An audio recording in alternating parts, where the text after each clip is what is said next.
மட்டனில் கொழுப்பு அதிகமாக இருந்தால் எண்ணெய் கம்மியாக ஊற்றிக்கலாம். இன்றைக்கி கொழுப்பு கொஞ்சம் கம்மியாக இருக்குது, அதனால் வெள்ளை வந்து கூட ஊற்றிருக்கேன். 75 ml 100 ml ஊற்றிக்கலாம். நல்லெண்ணெய், சின்ன வெங்காயம்,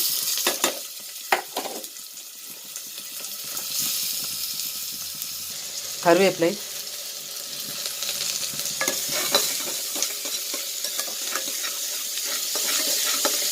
இஞ்சி பூண்டு குறவை அரைச்சி இஞ்சி பூண்டு சேர்த்துடலாம்.